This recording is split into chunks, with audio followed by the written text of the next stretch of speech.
सत श्री अकाल जी। तो स्वागत है आपका हमारी इस वीडियो में। तो बेसिकली ये वाली जो वीडियो है वो पिछली वीडियो का पार्ट 2 है। अगर आपने पिछली वीडियो को नहीं देखा तो डिस्क्रिप्शन में आपको लिंक मिल जाएगा, या तो ऊपर आई बटन पे आपको लिंक मिल जाएगा, जाके जरूर देखिए। तो पिछली वीडियो में हमने देखा था कि सेट्स क्या चीज होती है, और इस वाली वीडियो में हम देखेंगे कि डिक्शनरी क्या चीज होती है। और इस वीडियो के बाद हम कवर अप करेंगे जो सेट के ऊपर मोस्ट इंपॉर्टेंट इंटरव्यू क्वेश्चन है उसको। तो बने रहे मेरे साथ इस वीडियो में। जल्दी से शुरू करते हैं इस इंट्रो के part. Spaceship, now I'm a space cadet. Big white mansion in my habitat. Aim like a bitch, like a laser tag.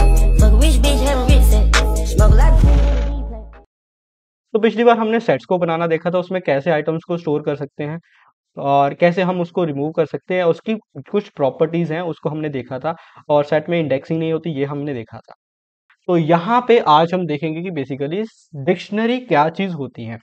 Dictionary हमारे पास एक और डेटा को स्टोर करने की एक टाइप है, जिसमें हम डेटा को स्टोर कर सकते हैं की वैल्यू पेयर में। अब ये की वैल्यू पेयर क्या चीज होती है? बेसिकली जैसे हम लिस्ट में कोई भी आइटम को स्टोर कर रहे थे तो बाय डिफॉल्ट उसका एक इंडेक्स नंबर क्रिएट हो जाता था। जैसे फर्स्ट वाली आइटम का 0, सेकंड वाली का 1, थर्ड वाली का 2, ऐसे ऐसे करके सारे के सारे जो आइटम्स है उसमें इंडेक्स नंबर दिया जाता था। अब मान लो हमारे पास एक लिस्ट में हर एक कंट्री की पॉपुलेशन स्टोर है। जैसे 0 रेफर कर रहा है इंडिया को, 1 रेफर कर रहा है चाइना को, 2 रेफर कर रहा है जापान को, ऐसे हमारे पास बहुत सारी कंट्रीज है। और इसके जो इंडेक्स नंबर है वो डिफरेंट डिफरेंट कंट्री को रिप्रेजेंट कर रहे हैं। मान लो कि मैंने देखना हो कि यूएसए की पॉपुलेशन कितनी है, तो मुझे उसका इंडेक्स नंबर याद रखना पड़ेगा। अब मुझे वो इंडेक्स नंबर याद रखने में थोड़ी सी दिक्कत आ रही है कि कौन सा डिजिट किस कंट्री को रिप्रेजेंट कर रहा, कौन सा डिजिट किस कंट्री को रिप्रेजेंट कर रहा। मान लो किसी की हमने पॉपुलेशन हटा दी तो इंडेक्स नंबर रीसेट हो जाएंगे। तो आप सोचो क्या हो अगर हम इंडेक्स को कुछ ना कुछ नेम रख सकते हैं। मान लो अगर 0 इंडिया को रिप्रेजेंट कर रही है, अगर हम 0 की जगह 0 को नाम दे दें इंडिया, तो बेसिकली अगर मैं स्क्वायर ब्रैकेट में इंडिया लिख दूं तो मुझे इंडिया की पॉपुलेशन आ जाए। अगर मैं स्क्वायर ब्रैकेट में यूएसए लिख दूं तो मुझे यूएसए की पॉपुलेशन आ जाए। तो यही चीज आप डिक्शनरी के साथ कर सकते हो। तो बेसिकली की को आप ऐसे समझ लो कि आपने किसी इंडेक्स को नाम दे दिया, और वैल्यू तो आपकी वैल्यू एक्चुअल है ही, तो उसमें तो कोई दिक्कत की बात नहीं है। अब इसको बनाते कैसे वो देख लेते हैं। तो मान लो कि मैंने एक डिक्शनरी ही क्रिएट कर ली, पॉपुलेशन करके। अब पॉपुलेशन वेरिएबल में हम डिक्शनरी क्रिएट करेंगे जब जहां पे डिक्शनरी डिफरेंट कंट्रीज की हमारे पास पॉपुलेशन होगी। तो अब क्रिएट करने के लिए यहाँ पे भी हम करली ब्रैकेट्स का यूज करेंगे। अब करली ब्रैकेट्स हम सेट के केस में भी यूज कर रहे थे, डिक्शनरी के केस में भी यूज कर रहे हैं, तो कंफ्यूज बिल्कुल मत होना। एंटर बेसिकली मैं रीडेबिलिटी के लिए मार रहा हूँ। अगर आप चाहो तो यही चीज को एक लाइन में भी लिख सकते हो, ठीक है, कोई दिक्कत नहीं है। अगर आप मुझे फॉलो करते हो तो आपका भी जो कोड है वो थोड़ा सा रीडेबल हो जाएगा एज कम्पेयर टू अगर आप एक लाइन में लिखते हो। तो इसमें कोई दिक्कत नहीं है। अब सबसे पहले मैं एक की बना रहा हूँ। अब मैं इंडिया की पॉपुलेशन स्टोर करना चाहता हूँ, तो मैंने यहाँ पे की बनाई IND, ठीक है, जो रिप्रेजेंट कर रही है इंडिया को। तो इस की मुझे वैल्यू स्टोर करवानी है, उसके लिए मैं लगाऊंगा ये कॉलन, ठीक है। अब ये कॉलन के बाद इस की मैं वैल्यू को रेफर करूंगा। मान लो कि पॉपुलेशन कुछ ऐसे, मैं रैंडमली कोई भी नंबर डाल रहा हूँ, ठीक है। अब मैं लगा रहा हूँ कॉमा, ये हमारा जो की वैल्यू पेयर है ये क्रिएट हो गया।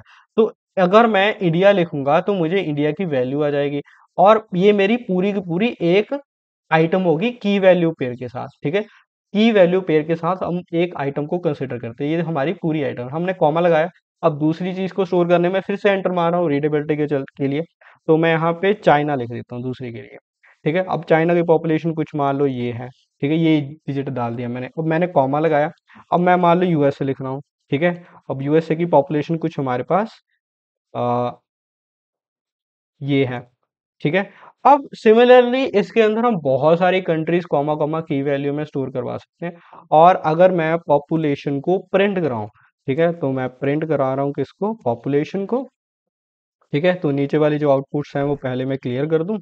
अब देखो इसको मैं अगर रन करूं तो नीचे मेरे पास वो डिक्शनरी आ रही है सारी की सारी, ठीक है। अब जैसे अगर आपने एक लाइन पे बना रहे होगे तो आपको प्रोबेबली ऐसी डिक्शनरी मिलेगी जो मुझे आउटपुट में मिल रही है, ठीक है। तो बनाने के लिए कोई यूज नहीं है कि अगर आप यहाँ पे ऐसे एंटर एंटर करके वैल्यूज को लिख रहे हो। ये बस वे है रिप्रेजेंट करने का अपनी चीज को कि आपका जो कोड है वो कितना अच्छे से रीडेबल है, ठीक है। तो फर्स्ट वीडियो में हमने यही देखा था कि आपका जो कोड है वो रीडेबल होना चाहिए। तो मेक श्योर जब भी आप कोड लिख रहे हो तो आपका कोड क्या हो, रीडेबल हो। क्लियर? अब डिक्शनरीज के अंदर हम कुछ भी स्टोर करवा सकते हैं। जैसे मैं एक डिक्शनरी के अंदर की बना दूं लिस्ट करके, ठीक है। अब इसके अंदर मैं एक फर्दर लिस्ट भी स्टोर करवा सकता हूं। इवन कि मैं डिक्शनरी के अंदर एक और डिक्शनरी भी स्टोर करा सकता हूँ। मान लो कि यहाँ पे की का नाम मैंने की दे दिया और वैल्यू का नाम मैंने चलो 67 दे दिया, ठीक है। ऐसे हम क्या कर सकते हैं, डिक्शनरी के अंदर एक डिक्शनरी को भी स्टोर कर सकते हैं। अब ये एरर क्यों आ रहा है, क्योंकि यहाँ पे मैंने कॉमा मिस कर दिया, ठीक है। तो यहाँ पे जनरली कुछ भी आप स्टोर करवा सकते हो हर एक डेटा टाइप में जो हमने अभी तक डिस्कस करी है। और इसको अगर हम प्रिंट करवा के भी देख लें तो ये हमारे पास ये बड़ी सी डिक्शनरी आ गई। अब एक डिक्शनरी में से किसी पर्टिकुलरली एक वैल्यू को कैसे रेफर करें, तो सेम सिनेरियो है।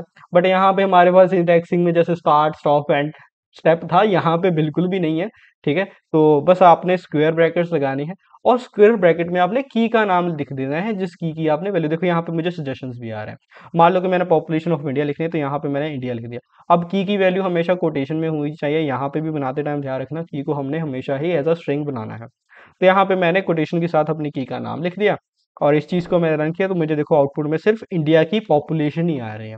मान लो कि मैंने यूएसए की देखनी है, तो यहाँ पे चेंज करके मैं यूएसए कर दूंगा, ठीक है। इस चीज़ को मैंने रन किया तो ये देखो ये आ गया। मान लो कि मैंने इंडिया एंड यूएसए दोनों की देखनी है, तो मैंने इसको यहाँ पे सबसे पहले इंडिया की प्रिंट करा दी, उससे नीचे मैंने यूएसए की प्रिंट करा दी, ठीक है। तो इस चीज़ को मैंने रन किया तो देखो दोनों ही हमारे पास वैल्यूज आ रही हैं, ठीक है। अब मान लो कि मैंने ये जो लिस्ट है इस डिक्शनरी के अंदर उसको देखना है, तो मैं यहाँ पे इसको हटा देता हूँ मैं, चलो। तो यहाँ पे मैं लिस्ट लिख रहा हूँ और इसको रन कर रहा हूँ, देखो हमारे पास 1 2 3 करके लिस्ट आ गई। अब मान लो कि मैंने इस टू को आउटपुट में दिखाना, तो जैसे हमने पुरानी वाली वीडियोस में देखा था कि आप साथ में इसके इंडेक्सिंग लगा सकते हो, तो ठीक है। तो यहाँ पे क्या पड़ा है, एक लिस्ट पड़ी हुई है ना, तो इस लिस्ट पे मैं फर्दर इंडेक्सिंग लगा सकता हूँ कि नहीं लगा सकता, ठीक है। अगर आपको थोड़ी सी भी कंफ्यूजन हो रही है तो आप मेरी लिस्ट वाली वीडियो को रेफर कर सकते हो, नीचे डिस्क्रिप्शन में लिंक मिल जाएगा, ठीक है। या तो आपको यहाँ पे शो भी हो रहा होगा वीडियो का नाम, तो वहां पे जाके आप इस वीडियो को देख सकते हो, वहां पे मैंने ये चीज को डिस्कस किया था। अब यहाँ पे मैंने इस चीज को, वहां पे मैंने इस चीज को डिस्कस किया था। बस बाकी इतना टफ भी नहीं है कि बेसिकली यहाँ पे हमारे पास क्या आ रही है, एक लिस्ट है। अब इस लिस्ट पे हम फर्दर इंडेक्सिंग लगा के इसमें से कोई भी और वैल्यू को भी एक्सट्रैक्ट कर सकते हैं। तो जैसे ये मेरी लिस्ट है, इसमें से मैंने 2 को करना है, तो 2 का इंडेक्स नंबर क्या होगा, 1 होगा। तो मैं स्क्वायर ब्रैकेट में यहाँ पे साथ में 1 लिख दूंगा, तो मेरे पास सिर्फ और सिर्फ किसकी वैल्यू आएगी, 2 की वैल्यू है। ऐसे आप कितनी भी फर्दर इंडेक्सिंग लगा के कितना भी डीप जा सकते हो, ठीक है। तो वो आपके ऊपर है, आप ट्राई आउट कर सकते हो। अब चलो इस डिक्शनरी को थोड़ा सा सिंपल बनाते हैं, तो मैं जो लिस्ट और डिक्शनरी जो मैंने था बनाई थी इसको मैं हटा देता हूँ। यहाँ से भी मैं सिर्फ पॉपुलेशन को ही रख देता हूँ। अब मान लो कि यहाँ पे मैं एक और कंट्री को ऐड करना चाहता हूँ, तो जैसे हम सेट को चेंज नहीं कर सकते, टपल को चेंज नहीं कर सकते, तो वैसा डिक्शनरी के साथ बिल्कुल नहीं है। डिक्शनरी को हम चेंज भी कर सकते हैं, अपडेट भी कर सकते हैं। तो जैसे लिस्ट के केस में हम किसी भी इंडेक्स वैल्यू से उसकी वैल्यू को रेफर करके और चेंज कर देते थे, सिमिलरली यहाँ पे भी है। अब यहाँ पे चलो हम पॉपुलेशन ऑफ यूएसए को चेंज कर देते हैं, तो बेसिकली यहाँ पे बहुत ज़्यादा है, इसको हम थोड़ा सा कम कर देते हैं। तो मैंने यहाँ पे लिखा पॉपुलेशन और सिर्फ यूएसए की सिलेक्ट करने के लिए मैंने यहाँ पे लिख दिया यूएसए, ठीक है। और मैंने कहा यूएसए की जो पॉपुलेशन है उसको आप कर दो ये, ठीक है। और इस चीज़ को मैं अगर रन करता हूँ तो नीचे आउटपुट में देखो जी हमारे पास यूएसए की जो पॉपुलेशन है वो हो गई अपडेट। अब ऐसे ही अगर मैंने किसी नई कंट्री को यहाँ पे लगाना हो तो उस केस में आप क्या कर सकते हो, यहाँ पे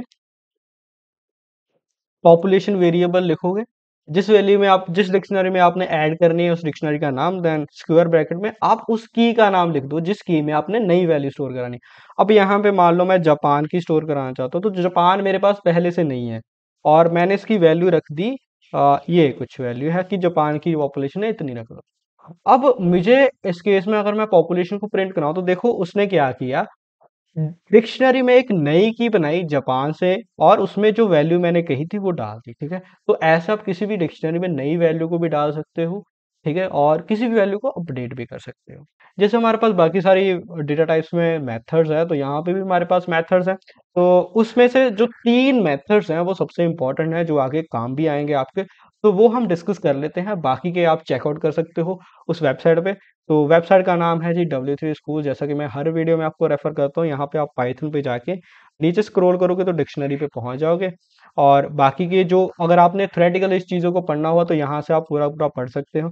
तो कुछ चीज़ें होंगी जो मैंने आपके लिए छोड़ रखी है, तो आप खुद से एक्सप्लोर करोगे, ठीक है। तो बेसिकली जितना आप एक्सप्लोर करोगे उतने ज़्यादा आप बेटर प्रोग्रामर बनोगे। इसलिए मैं थोड़ी-थोड़ी चीज़ें छोड़ता जाता हूँ कि आप खुद से भी थोड़ा-सा रिसर्च करो इस चीज़ में। बाकी अगर आप नहीं करते तो उसके लिए भी कोई घबराने की बात नहीं है, आगे-आगे मैं इस सारी चीज़ों को कवर अप करने ही वाला हूँ। ठीक है? तो मैं डिक्शनरी मेथड्स पे अगर क्लिक करता हूँ तो देखो मेरे पास डिक्शनरी के काफ़ी सारे मेथड्स हैं। ठीक है? अपडेट करने के लिए अपडेट मेथड है। ठीक है? और काफ़ी सारे मेथड्स को आप एक्सप्लोर करके देख सकते हो। तो बेसिकली जो तो फर्स्ट मेथड है हमारा कीज़। तो मान लो कि मैंने क्या करना है, जितनी भी हमारे पास डिक्शनरी में कीज़ हैं, उसको देखना है। तो भाई यहाँ पे मुझे आउटपुट में सिर्फ कंट्रीज के नाम चाहिए कि कौन कौन सी कंट्री की मेरे पास पॉपुलेशन अवेलेबल है। बेसिकली मेरे पास जितनी भी कीज है मेरी डिक्शनरी में उनको एज एन आउटपुट में देखना, मुझे वैल्यूज से कोई मतलब नहीं। तो मेरे पास मेथड है, कौन सा मेथड है जी, कीज। मैं लिखूंगा जी पॉपुलेशन डॉट कीज और इस मेथड को कॉल कर दूंगा। तो ये क्या करेगा, इसको रन करके देखते हैं। तो मैंने इसको रन किया तो देखो मेरे पास एक लिस्ट आ गई जिसमें सारी की सारी कीज थी जो हमारी डिक्शनरी में प्रेजेंट है। तो कीज मेथड आपको एक लिस्ट दे देता है उन सब कीज की, जितनी भी कीज आपकी डिक्शनरी में प्रेजेंट है। तो हमारे पास इंडिया चाइना यूएसए ब्रांड थी तो उसने दे दिया। सिमिलरली अगर आपने सिर्फ वैल्यूज वैल्यूज चाहिए तो क्या करोगे, तो आप कीज की जगह मेथड यूज करोगे वैल्यू। इस चीज को अगर आप रन करोगे तो हमारे पास नीचे सारी की सारी वैल्यूज की एक लिस्ट आ गई।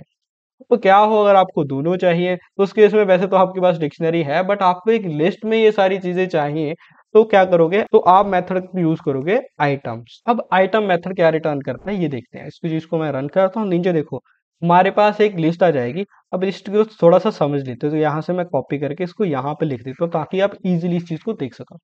तो यहाँ पे हमारे पास आउटपुट में एक लिस्ट आई जिसके अंदर हमारे पास काफी सारे टप्पल्स थे। देखो कितने टप्पल है हमारे पास, 3 टप्पल है। तो टप्पल उतने होंगे जितने नंबर ऑफ एलिमेंट्स आपकी डिक्शनरी में प्रेजेंट है। अब हर एक टप्पल के अंदर क्या चीज होगी, की होगी, साथ ही में उस की वैल्यू होगी। ठीक है, तो हमारे पास एक लिस्ट ऑफ टप्पल्स आ जाएगी और हर एक टप्पल में हमारे पास की होगा, एक की होगी, साथ ही साथ उसकी वैल्यू होगी। अगर इस चीज में आपको थोड़ी सी कंफ्यूजन लग रही है तो एक बार थोड़ा सा इस चीज को रिवाइंड करके आप देख सकते हो। अगर आपने इसको अंडरस्टैंड कर लिया तो बहुत ही अच्छी बात है। तो बस यही चीज है डिक्शनरी के केस में।